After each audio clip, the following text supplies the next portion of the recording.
সাহিত্য চর্চায় গণ্ডিবদ্ধতা এই একটা গুরুত্বপূর্ণ বিষয় আলোচনার।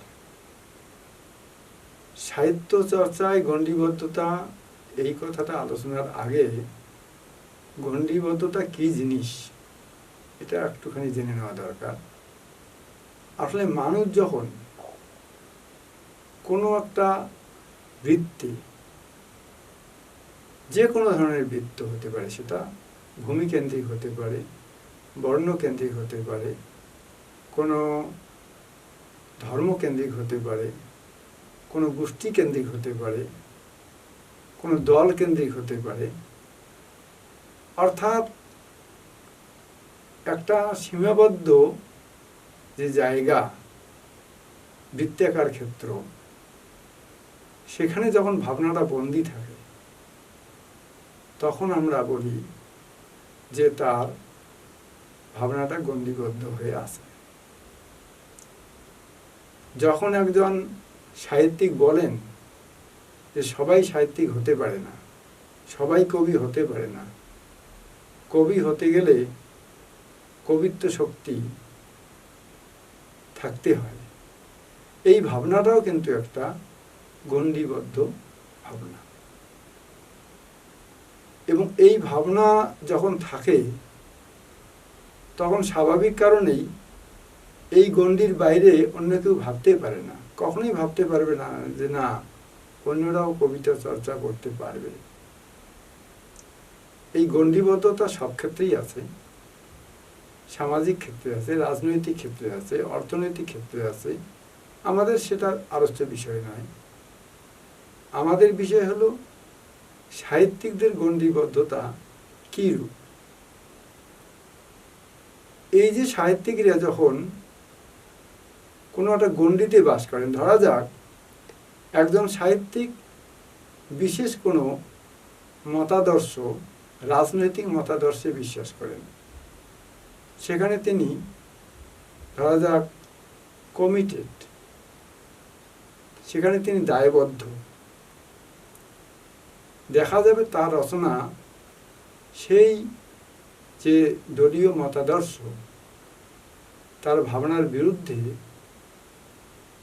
আসে না। তার লেখায় আমরা সেই দলীয় মতাদর্শ, তার বিরুদ্ধে আমরা লেখাটা পাই না।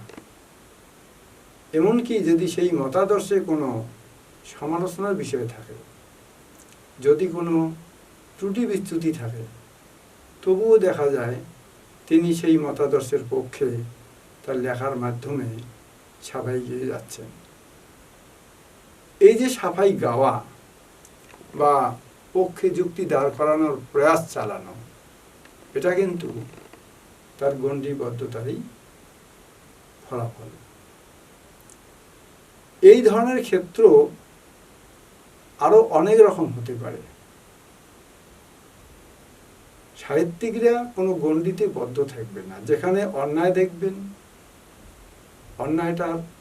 অন্যায়টাকে অন্যায় বলবেন, সমাজে যা ঘটছে সেটাকে স্পষ্টভাবেই বলবেন, সমাজের ন্যায়টাও বলবেন, অন্যায়টাও বলবেন। কেননা সমাজটা গঠনের, সমাজ পরিবর্তনের মূল দায়িত্ব মূলত সাহিত্যিকদেরই থাকে। সেটা অবশ্য একটা অন্য আলোচ্য বিষয়, কিন্তু এটাই হলো মূল কথা। সে কারণে সাহিত্যিকদের গণ্ডিবদ্ধ চিন্তা করলে হবে না। এবং গণ্ডিবদ্ধ চিন্তা করলে কি হয়, শেষ পর্যন্ত সেই সাহিত্যিক তার মানসিকতা সংকীর্ণ হয়ে পড়ে।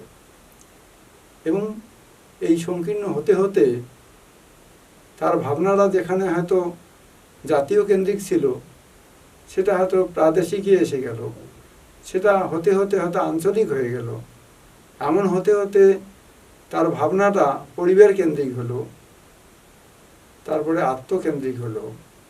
এই আত্মকেন্দ্রিকতা এত প্রকট হয়ে যায়, দেখা গেল যে আত্মস্বার্থতাই, স্বার্থপরতাই তার একমাত্র উপজীব্য বিষয় হয়ে দাঁড়ায়।